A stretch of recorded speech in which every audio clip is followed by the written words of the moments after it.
बख्तर हुसैन का गुलाम हो, जिनके रगों में हुसैन के गुलामी का लहू दौड़ रहा, तो यही 72 पूरे मुल्क का नक्शा बदलने के लिए काफी हो सकता है।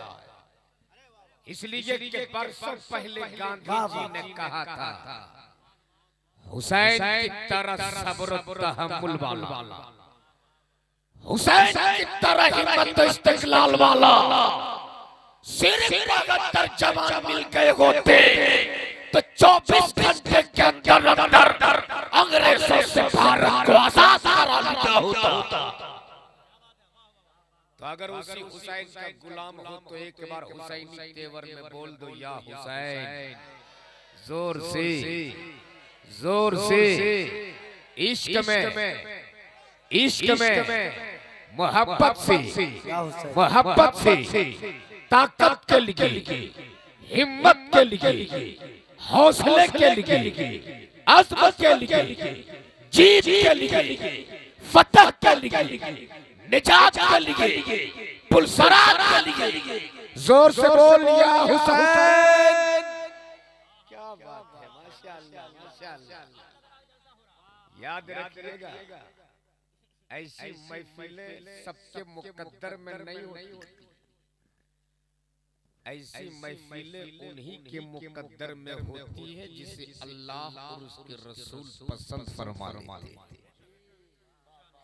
वरना हजरत आज अगर कव्वाली की महफिल होती तो इन जवानों को तो छोड़िए, 55 साल बूढ़ा भी करीब आकर बैठता और आंखें फाड़ फाड़ के कहता, बउआ जरा हट ना, जरा करीब से देखने दे नचनिया।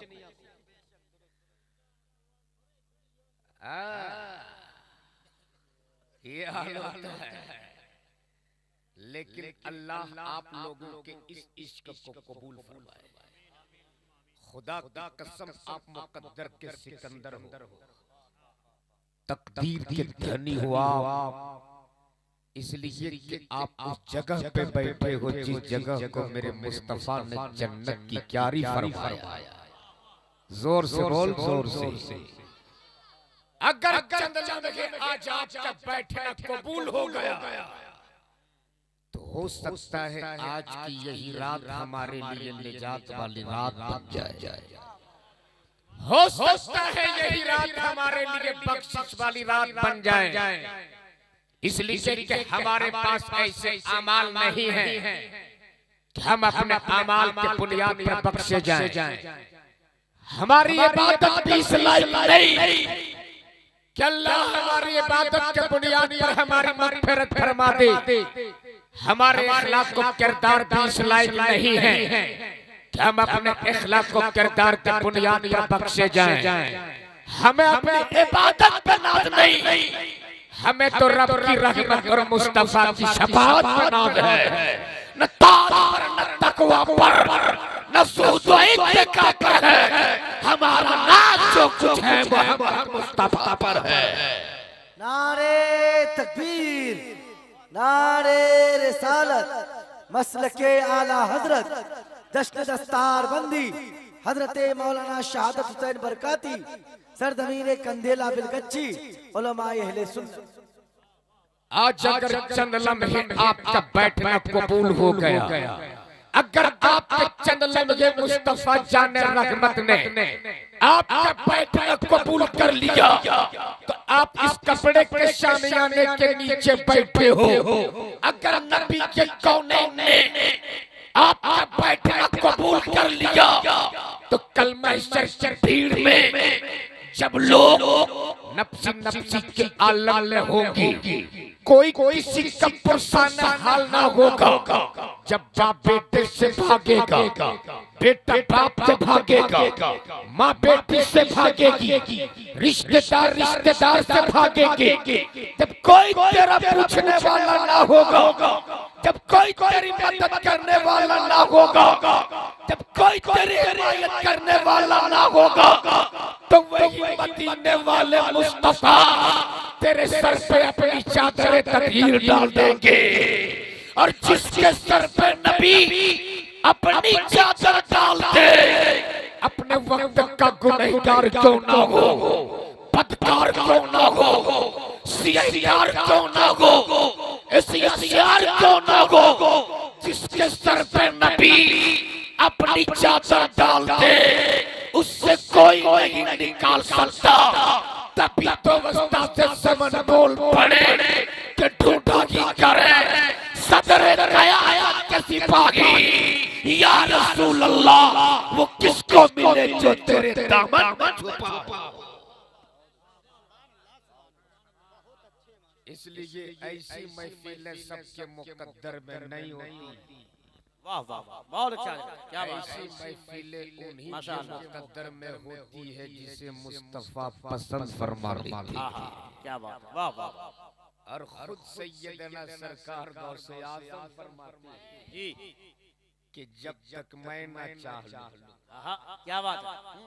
तब तक न मेरी मजलिस में कोई बैठ सकता है, न मेरा कोई नाम ले सकता है। सुभान अल्लाह, सुभान अल्लाह, वाह वाह वाह।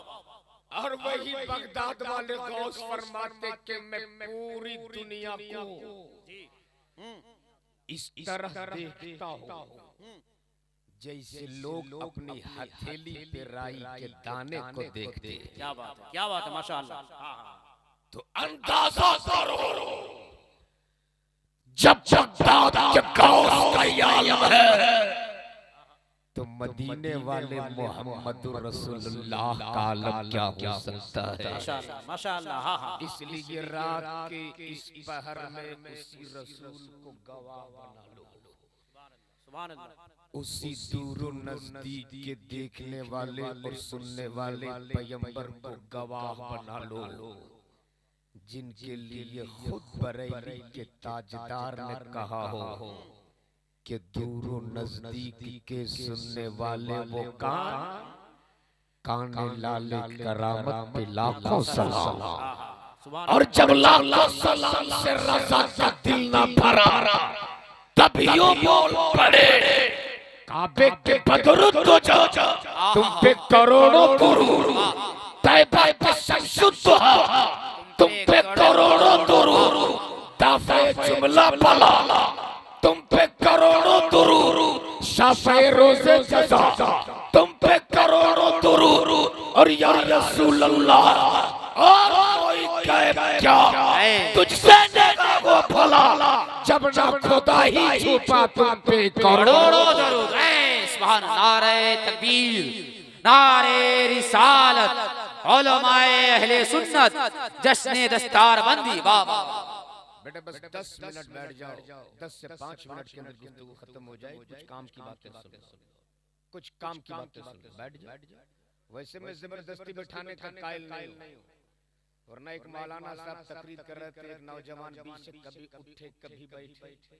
मौलाना बड़े जिद्दी था, जोर से डांटा, वो नौजवान बैठा ही रहा। सलात व सलाम पढ़ लिए, नौजवान बैठा ही रहा। जलसा खत्म हो गया, वो बैठा ही रहा। मौलाना बोले बाबू आप क्यों नहीं जाते? बोले हुजूर में जिस काम के लिए जा रहा था वो यही हो गया है, तो अगर जरूरत है तब जाओ, और अगर जरूरत नहीं तो थोड़ी देर बैठ जाओ। एक बार मोहब्बत से बोल दीजिए सुभान अल्लाह। असल में आप लोगों को देखने के बाद एक बात याद आई, इजाजत है तो बता दो। आप लोग उर्दू सब समझते हैं ना? समझते हैं, बंगाल के बॉर्डर पे नहीं है ना? हाँ, तो असल में तहजीब भाई मामला हुआ था ये आज भी बंगाल के मालदा इलाके में कुछ ऐसी जगह है जहाँ लोग बिल्कुल उर्दू नहीं समझते। एक हादसा मेरे साथ हो चुका था, तो उसी इलाके के एक बंगाली बाबू बेचारा वो पहुंच गए लखनऊ, और वो बैठ गया रिक्शे पर। जब उसके उतरने की मंजिल आई तो बांग्ला जुबान में बोला, ओए रिक्शा वाला दाड़ा अमी आई खाने ना। अब लखनऊ और इलाहाबाद के लोग क्या समझे बांग्ला? जैसे ही बोला दाड़ा, उसने रिक्शा तेज दौड़ाया, बोला रिक्शा वाला दाड़ा अमी आई खाने ना। गरीब रिक्शे वाले के पास जितनी ताकत थी कस के पैटल मारा। तब वो बंगाली बाबू सोचे कि यहाँ बांग्ला चौल बनाए। तब बड़ी जद्दोजहद के बाद वो हिंदी बोलने की कोशिश की और बोला, रिक्शा वाला रिक्शा रोको, हम यहीं पे गिरेगा। क्या कहा? हम यहीं पे गिरेगा। रिक्शा वाला बोले, भैया मैं 30 साल से रिक्शा चला रहा हूं, मेरा बाप भी रिक्शा चलाता था, आप इत्मीनान से बैठिए, मैं आपको नहीं गिरने दूंगा। बोला, अरे बोलता ना गिरेगा। तब वो बेचारा रिक्शा वाला साइड में रिक्शा रोका और झोला से निकाला मजबूत सी एक मोटी रस्सी और रिक्शे के साथ मिलाकर जम के गिट्ठा बांध दिया और बोला, आराम से बैठिए, अब आप कभी नहीं गिरेंगे।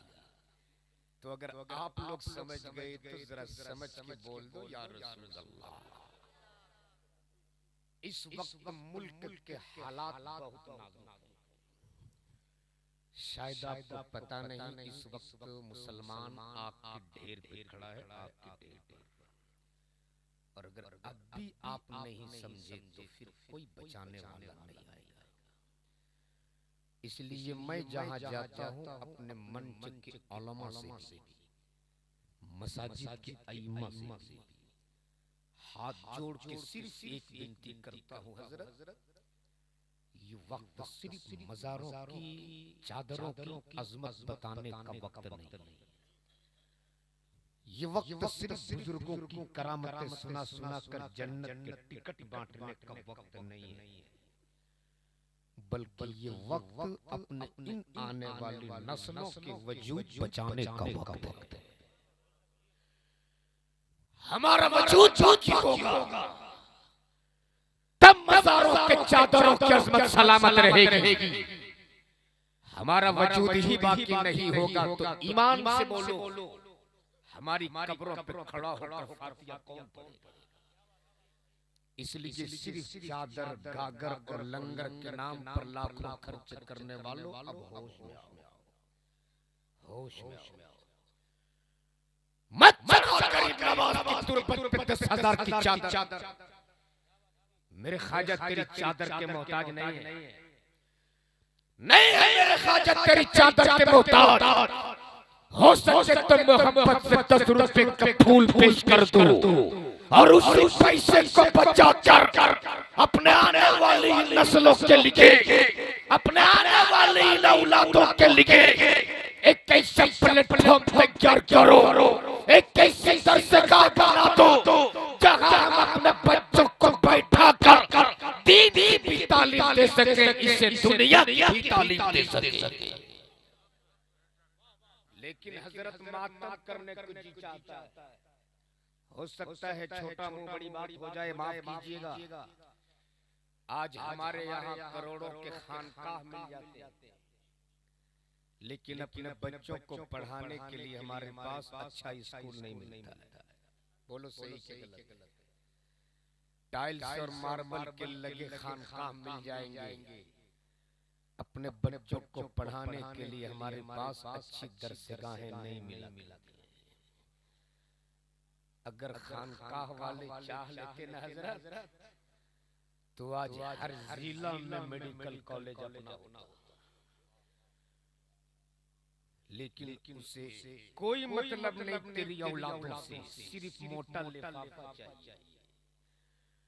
और ये मेरी कौम पीर परस्ती में इस कदर पागल है कि अगर पीर साहब कह दे कि 50,000 रुपया चाहिए, ये कौम जमीन बेचकर पीर साहब को 50,000 का मोटा लिफाफा दे दे।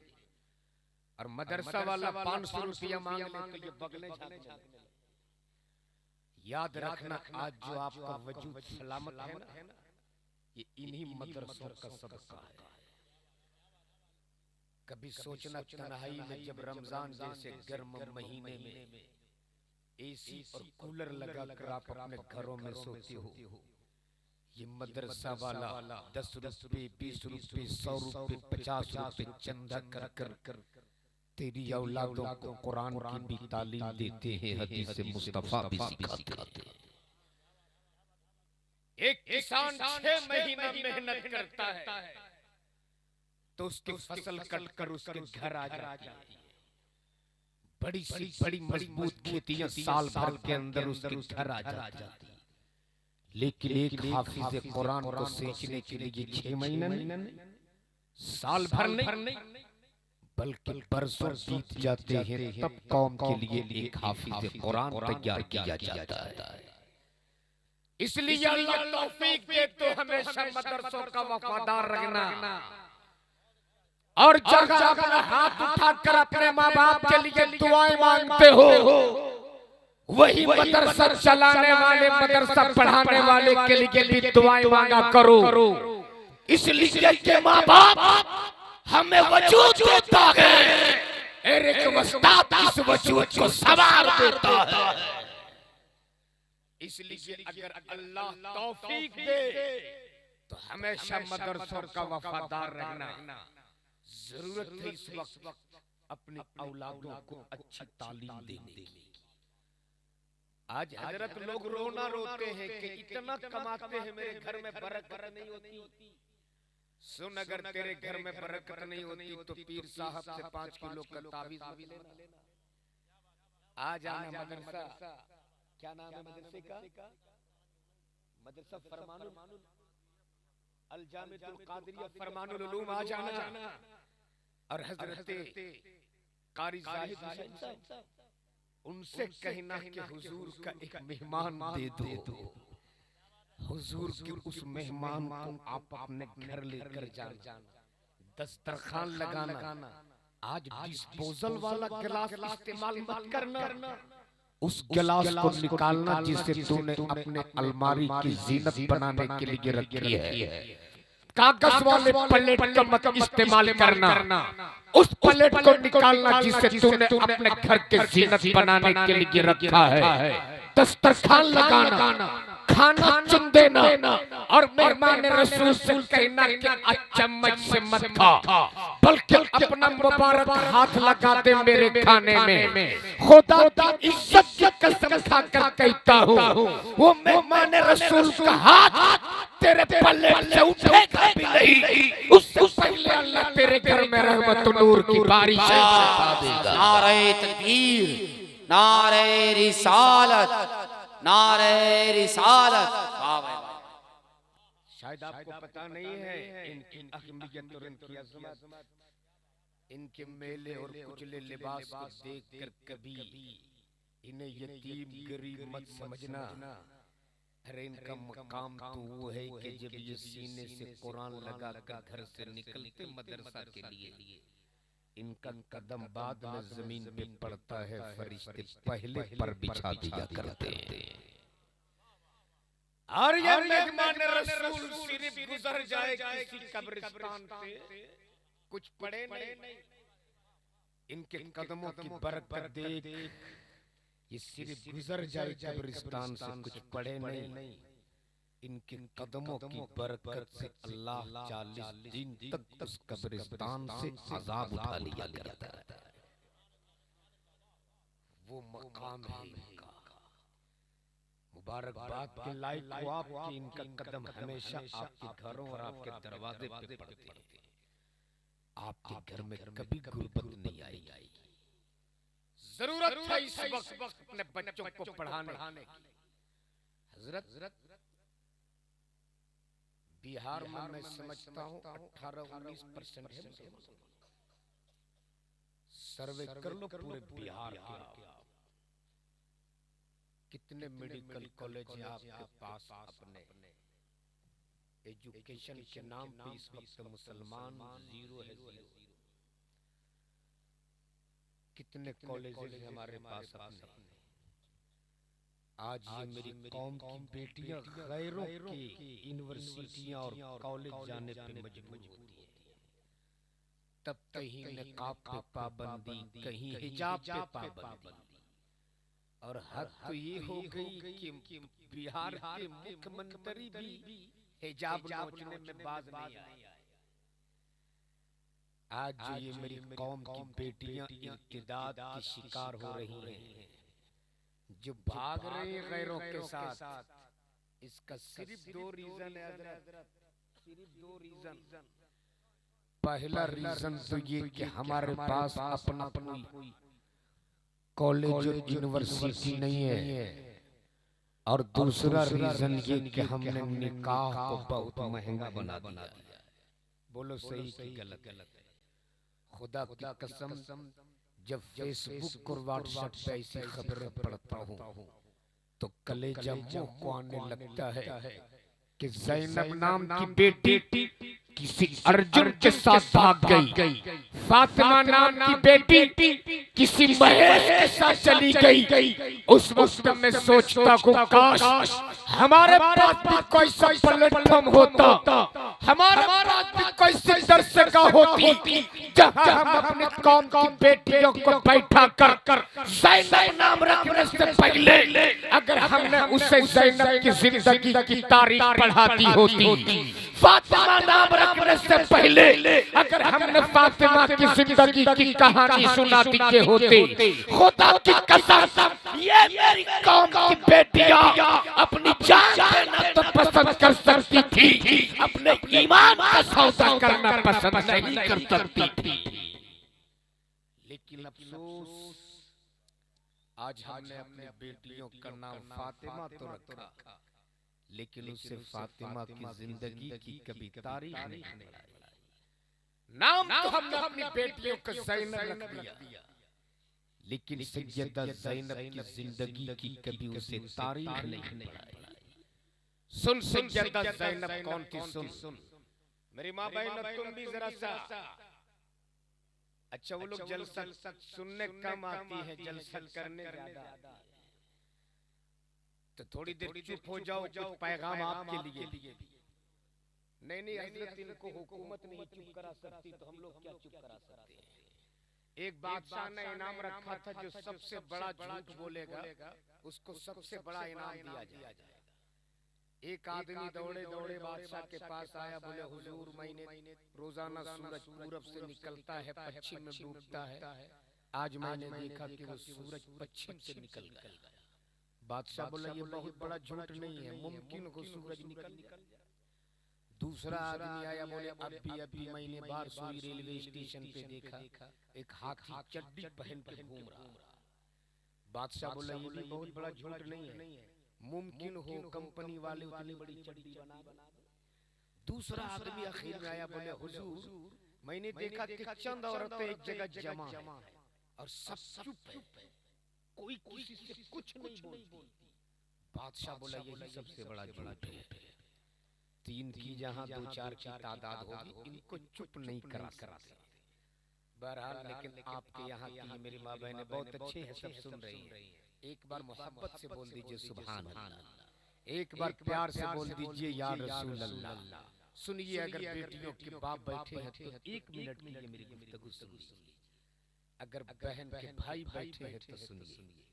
सहन है मस्जिद नबवी का, और मस्जिद नबवी के उस सहन में बैठकर 6 साल की एक बच्ची कुरान की तिलावत फरमा रही।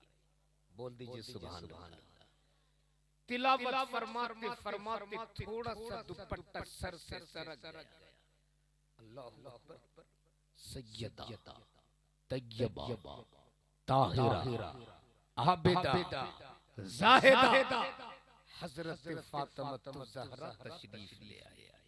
सुभान अल्लाह। और तशरीफ लाने के बाद सर से जो थोड़ा सा दुपट्टा सर का था, सैयदा फातिमा ने सर पे डाल दिया, और डालने के बाद बोल पड़ी, ए बेटी ज़ैनब, खबरदार अपने सर से दुपट्टा सरकने ना देना, वरना तेरे नाना मुस्तफा तुझसे नाराज हो जाएंगे। उम्र कितनी है? कितनी उम्र है? पूछिए हजरत लोग तशरीफ फरमाए। 6 साल की उम्र में पर्दा फर्ज नहीं। 6 साल की उम्र में पर्दा फर्ज नहीं है, लेकिन तरबियत असर देख आज मेरी कौम की बेटियां जींस और टी शर्ट पहनकर घर से निकलती है कॉलेज के लिए, है किसी बाप में हिम्मत जो पूछ ले बेटी इस लिबास में तू कहाँ जा रही है? याद रखना औलादों का पहला मदरसा और पहला स्कूल माँ की गोद हुआ करती है। जिस तरह आप अपनी औलादों को तरबियत दोगे, आगे चल कर के तेरी औलादें वैसी ही होगी। सैयदा ज़ैनब के सर पे सैयदा फातिमा ने दुपट्टा डाल के कहा था, खबरदार बेटी, अपने सर से दुपट्टा सरकने ना देना, वरना तेरे नाना तुझसे रूठ जाएंगे, तेरे नाना तुझसे नाराज हो जाएंगे। इतना सुनना था, सैयदा ज़ैनब तिलक तिलक के रोने लगी। सैयदा ज़ैनब हिचकियां ले लेके रोने लगी। इतना रोई सैयदा ज़ैनब, इतना रोई सैयदा ज़ैनब, फिर सैयदा फातिमा को आना पड़ा और आने के बाद बोल पड़ी, ए बेटी ज़ैनब, इस तरह से आंसू क्यों बहाती हो? इस तरह से तिलक तिलक के क्यों रोती हो? इस तरह से सिसकियां ले लेके क्यों रोती हो? तब सैयदा ज़ैनब ने कहा था, अम्मी, कहीं मेरे नाना मुस्तफा मुझसे नाराज तो नहीं हो गए? ए अम्मी फातिमा, आज मैं आपको गवाह बनाकर आपसे वादा करती हूँ कि आपकी बेटी ज़ैनब अपनी गर्दन तो दे सकती है, अपने सर से कभी दुपट्टा सरकने नहीं दे सकती है। इसलिए आप भी अपनी औलादों को अच्छी तालीम के साथ साथ अच्छी तरबियत दो। मैंने पहले ही कहा था कि मैं करामत सुनाने का कायल नहीं हूँ। सैयदना सरकार गौसे आजम का एक कौल मुलाहिजा कीजिए। सैयदना सरकार गौसे आजम फरमाते कि अगर किसी ने किसी भूखे के मुंह में खाने का एक लुकमा डाला, बहुत गौर से सुनिए, सरकार गौसे आजम फरमाते कि अगर किसी ने किसी भूखे के मुंह में खाने का एक लुकमा डाला, गोया उसने 1000 जामे मस्जिद बनाने से बेहतर कर दिया। सुभान अल्लाह। और खुद नबी ये रहमत फरमाते कि बेहतर मुसलमान हुए जो भूखों को खाना खिलाए और लोगों को सलाम करे। सुभान अल्लाह। लेकिन आज हमारी समाज में ये दोनों चीजें खत्म होती हैं। अगर मस्जिद के सेक्रेटरी हैं तो अपने आप को वो प्रधानमंत्री से कम नहीं समझते। बीच चौराहे में सीना फुला के कुर्सी में बैठे थे, आने वाला गरीब इमाम आ रहा है, मैं उसे क्यों सलाम करूं, लोग मुझको सलाम करें। और अगर हाजी साहब है तब तो कयामत कि हम तो मक्का मदीना देख कर आए हैं, हम लोगों को क्यों सलाम करें, लोग मुझको सलाम करें।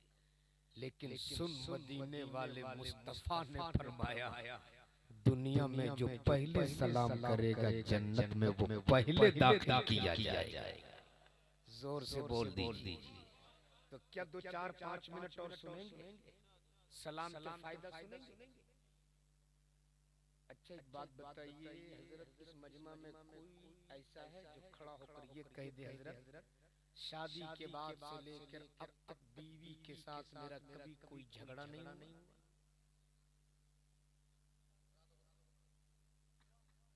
हुआ ना? अच्छा आप लोग जरा इधर भी देख लीजिए तो हजरत होता शादी हो गई? कभी पूछ लीजिएगा हजरत से, मुतमईन रहिए, मैं भी महफूज नहीं। हर घर का माहौल है कि नहीं? अरे भैया आजकल ये घरवालियां पीर को पीर मानने के लिए तैयार नहीं है। बैठो, शादी करा देंगे नहीं तो बैठो। वरना जिनकी शादी हो गई उनसे पूछो क्या हाल है, क्या चीज। आजकल घरवालियां पीर को पीर मानने को तैयार नहीं। एक पीर साहब से बात आ गई तो सुन लीजिए। जमाना उनको पीर मानता था, उसकी घरवाली उसको नहीं मानती।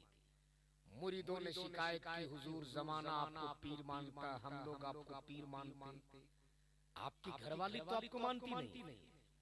तब पीर साहब ने सोचा अब कोई करामत दिखानी। निकले घर से पीर साहब और कुछ दूर जाकर हवा में उड़ने लगे और हवा में उड़ते उड़ते अपने घर के आंगन के ऊपर चक्कर लगाने लगे।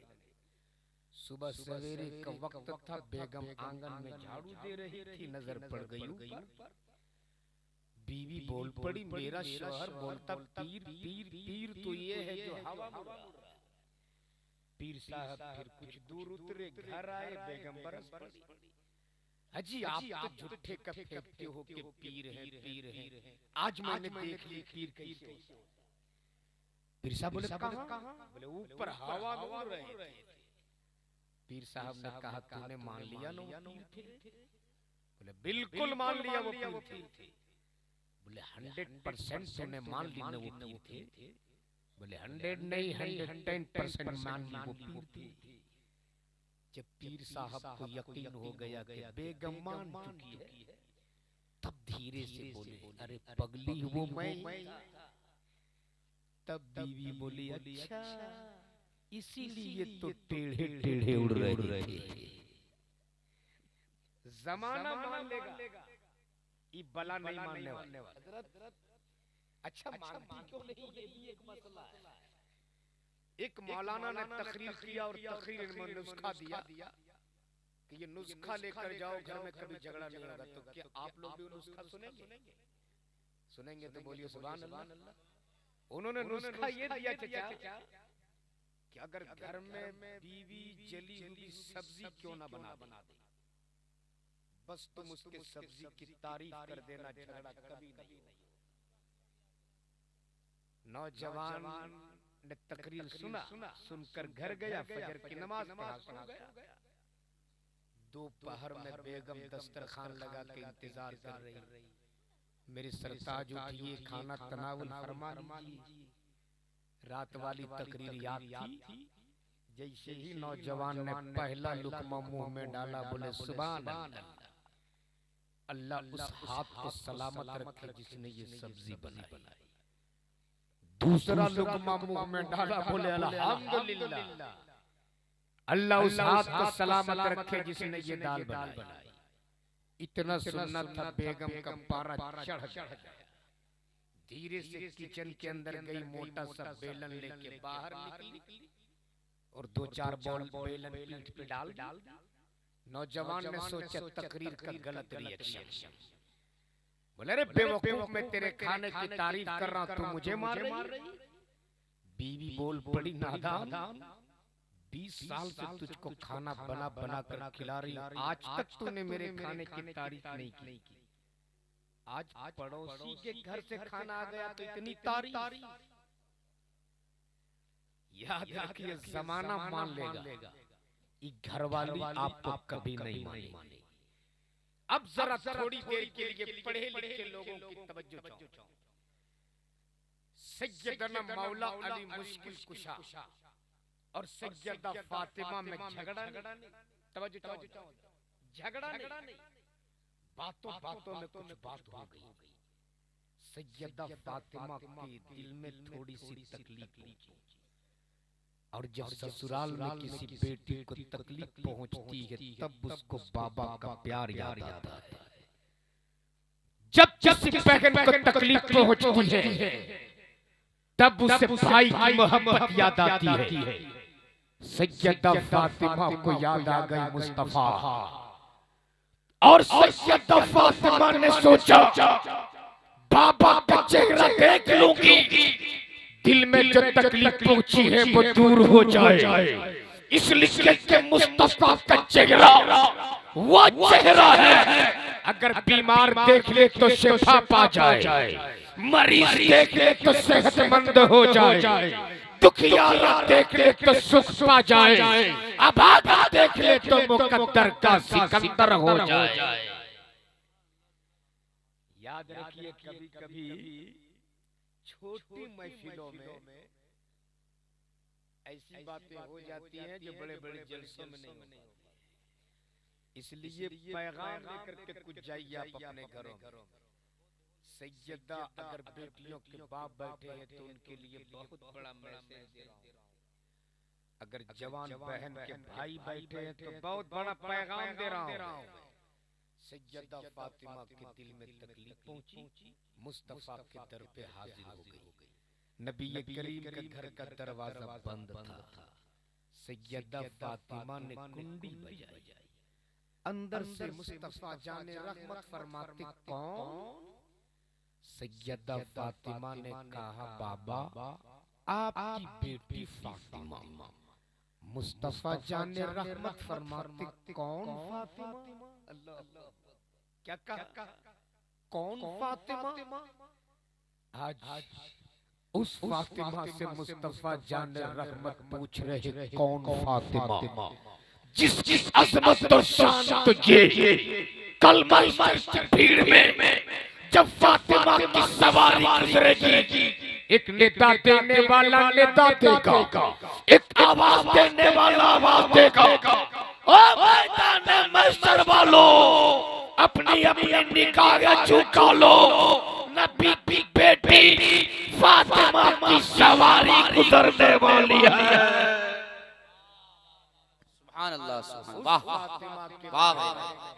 मुस्तफा पूछ रहे कौन फातिमा? तब सैयदा फातिमा ने कहा बाबा हसन की अम्मी फातिमा। मुस्तफा जाने रहमत फरमाते कौन हसन? कौन हसन? बाबा हुसैन की अम्मी फातिमा। नबी के रहमत फरमाते कौन हुसैन? कौन हुसैन? आज उस हुसैन के बारे में मुस्तफा पूछ रहे हैं कौन हुसैन, जिसको अपने कांधे पर बैठा कर मुस्तफा मदीने में घूमते रहे। उस हुसैन के बारे में पूछते कौन हुसैन, जिसका लल मुस्तफा चूमते रहे। उस हुसैन के बारे में पूछते कौन हुसैन, जिसकी अज़मत और शान खुद मुस्तफा ने बयान किया। अल हुसैन मिन्नी व अना मिनल हुसैन। जोर से बोल, जोर से सुभान अल्लाह, वाह। कौन हुसैन? तब सैयदा फातिमा ने कहा था बाबा अली की बीवी फातिमा। जोर से बोल। अब अगर बेटियों के बाप बैठे हो तो बहुत तवज्जो से अगला जुमला सुनना। मेरे नबी ने फरमाया था बेटी लौट जा, लौट जा फातिमा। इस दरवाजे पे तुम उसी वक्त आना जब तेरे साथ तेरा शौहर मौला अली मुश्किल कुशा आ जाए। जोर से बोल। लेकिन आज हमारे यहाँ का माहौल क्या है? अगर हमारी बेटी दामाद में जरा सी अनबन हो जाए तो मोहल्ले के 10-12 बड़ा बड़ा पेट वाला टकले किस्म के लोग, हजरत जिनके सर में एक भी बाल नहीं होता है, वही गांव का मुखिया होता है।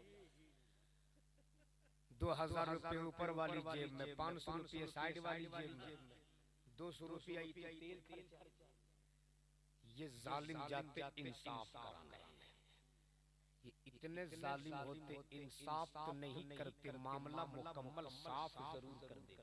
लेकिन हुजूर एक बात मैं कहना चाह रहा हूँ कि एक भी मुखिया नहीं है यहाँ जलसे में। अगर एक कव्वाली अगर होती तो देखते हो। अरे भैया वही सब खोजते रहता है, इसमें क्या काम है उनका? वहाँ जाएंगे ना जहाँ फायदा होगा, 2, 4, 5 रुपया, 10 रुपया, 1000, 2000 मिलेगा, वहाँ न जाएगा। जलसे में क्या होगा? तो ऐसे ही लोगों को वोट दीजिए। इसलिए सुनिए, थोड़ी देर संजीदा होकर कि एक बार मोहब्बत से बोलिए सुभान अल्लाह, और मोहब्बत से बोलिए सुभान अल्लाह। सुनिए मेरे नबी ने क्या पैगाम दिया अपनी उम्मत को।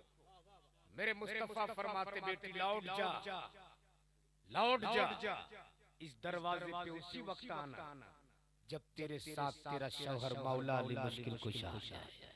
सुभान अल्लाह। लौट गई सैयदा फातिमा। इधर मौला अली मुश्किल कुशा अपने घर पहुंची। देखे फातिमा नहीं है, दिल तड़प। और मौला अली ने सोचा मेरी बातों से मेरी फातिमा का दिल दुखा होगा, मेरी बातों से मेरी फातिमा को तकलीफ भी होगी। मेरी फातिमा गई होगी अपने बाबा के चौकर पर, मेरी फातिमा गई होगी मुस्तफा के दर पर, ढूंढ चले मौला अली अपनी बीवी फातिमा को। इधर से मौला अली अपने घर से निकल कर नबी के दर की तरफ, उधर से सैयदा फातिमा नबी के दर से निकल कर अली के घर की तरफ। बीच रास्ते में दोनों की मुलाकात हो जाती। जैसे ही दोनों की मुलाकात हुई, मौला अली ने ये नहीं सोचा कि मैं फातिह खैबर हूं। अली ने ये नहीं सोचा कि फातिमा मेरी बीवी है, मैं फातिमा का शौहर हूं। मौला अली मुश्किल कुशा ने आगे बढ़कर सैयदा फातिमा को सलाम कर दिया। झगड़ा खत्म।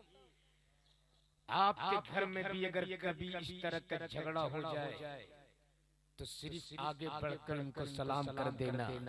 और ये इतनी नेक होती है, अगर रोटी बना रही है मोहब्बत से सलाम कर दो, उस रोटी में घी डाल के उसको फौरन पराठा बना देगी। नबी ये रहमत फरमाते सलाम को आम करो, और दुनिया में जो पहले सलाम करेगा जन्नत में वो पहले दाखिल किया जाएगा। आज की इस दस्तारबंदी के इस हसीन तकरीब से एक पैगाम लेकर के जाओ। नौजवानों, आप निकलते हो सुबह कमाने के लिए, शाम को घर वापस लौटते हो, दरवाजे पे तेरे अब्बा मिले उसे भी सलाम करो, तेरी अम्मी मिले उसे भी सलाम करो, तेरे छोटे छोटे बच्चे मिले उसे भी सलाम करो, तेरी बीवी मिले उसे भी सलाम करो। और अगर तेरा घर खाली हो, तेरे घर में कोई नहीं, तो दाखिल होने से पहले सलाम करो। इसलिए कि नबी के रहमत फरमाते, जिस घर में कोई नहीं होता उस घर में मुस्तफा होते हैं। सलाम को आम करो। मौला अली मुश्किल कुशा ने सैयदा फातिमा को सलाम किया। क्या बात है, क्या बात है, माशाअल्लाह। सैयदा फातिमा ने आगे बढ़कर मौला अली के दस्ते करम को चूम लिया। सुभान अल्लाह, सुभान अल्लाह। जैसे ही सैयदा फातिमा ने अली के दस्ते करम को चूमा है, मौला अली ने आगे बढ़कर सैयदा फातिमा के जुल्फों को चूम लिया। जैसे ही सैयदा फातिमा के जुल्फों को चूमा है अली ने, तड़प गई फातिमा और बिलक बिलक के रोने लगी और रो रो के अर्ज करने लगी। अली, मैं गई थी अपने बाबा के दर पर, मैं गई थी अपने बाबा के चौखट पर, मेरे वो बाबा जो मुझसे बेपनाह मोहब्बत करते, मेरे वो बाबा जो मुझको चूमते भी हैं, मुझको सूंघते भी हैं, आज मुझ पर घर के दरवाजे को बंद कर दिए। मौला अली ने सैयदा फातिमा का हाथ पकड़ा, तसल्ली दिया और फरमाते फातिमा घबरा मत, अब चल दो। बोल जोर से बोल। वाह वाह, क्या कहा? अब चल दो। आगे आगे मौला अली, पीछे पीछे सैयदा फातिमा। सुभान अल्लाह, वाह। आगे आगे हसन के अब्बा, पीछे पीछे हुसैन की अम्मी, आगे आगे फातिह खैबर, पीछे पीछे खातूने जन्नत। सुभान अल्लाह। दोनों मुस्तफा के दर पे हाजिर। नबी करीम का घर का दरवाजा बंद। मौला अली मुश्किल कुशा फरमाते, फातिमा अब क्या सोचती हो, बजा दे कुंडी, आवाज लगा दे।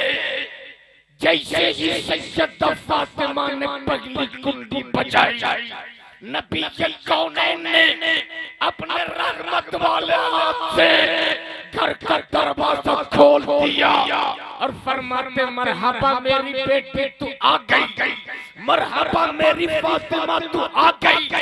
गोया नबी के कौनैन ने अपनी बेटी फातिमा पर अपने घर के दरवाजे को बंद करके क़यामत तक आने वाली अपनी उम्मत को पैगाम दे दिया कि अगर तेरी बेटी और दामाद में कभी अनबन हो जाए तो तुम उसमें दखल अंदाजी मत करो, बल्कि उन दोनों को सुनाई कर लेने दो।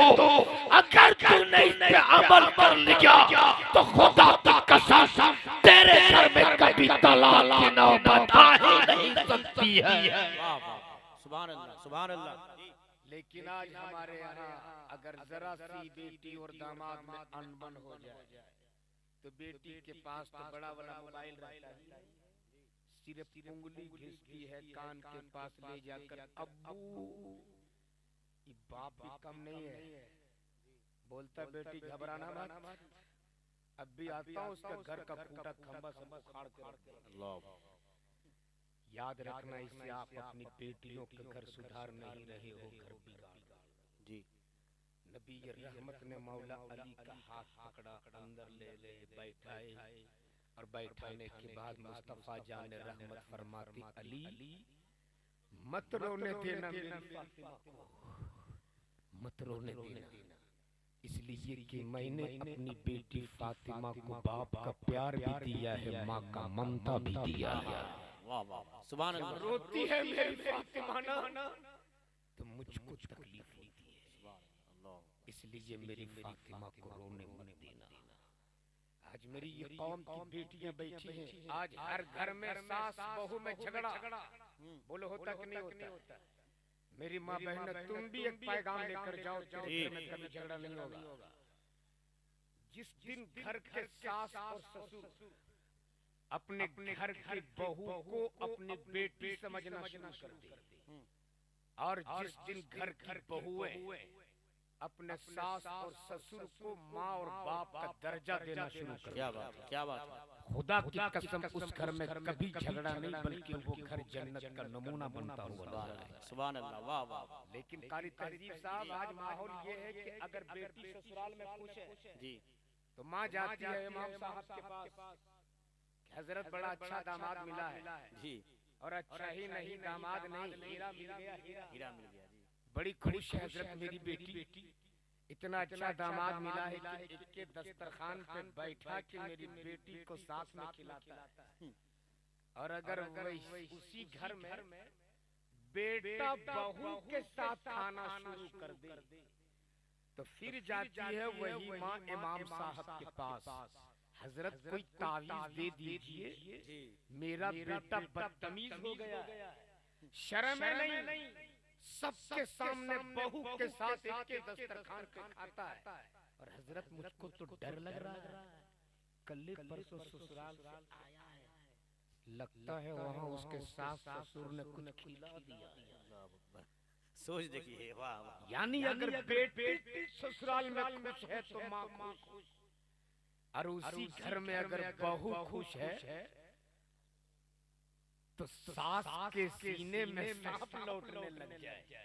मेरी माँ बहनों, जिस तरह तेरी बेटी बेटी है उसी तरह तेरे घर जो आई है वो भी किसी की बेटी है।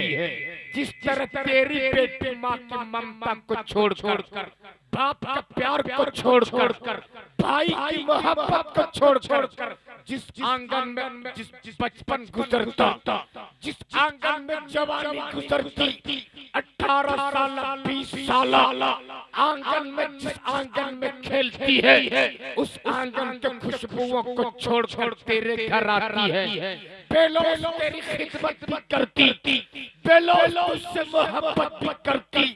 इसलिए खुदा के वास्ते हाथ जोड़कर मैं आपसे इल्तिजा करूंगा, खबरदार खबरदार, किसी सी बेटे को तकलीफ मत देना। इसलिए कि बेटी एक ही नहीं, बेटी तो पूरे समाज की बेटी होती है। और अल्लाह के नबी ने फरमाया, बेटा तेरे लिए नेमत है, बेटी तेरे लिए अल्लाह की रहमत है। यही बेटी जब तक बाप के घर में रहती रहमत, ससुराल चली जाए तो ससुराल वालों के लिए जीनत, और यही बेटी जब माँ बन जाती है इसके कदमों के नीचे खुदा की जन्नत हुआ करती है। इसलिए अपनी औलादों को अच्छी तालीम के साथ अच्छी तरबियत। वक्त बड़ी तेजी के साथ सफर कर गया,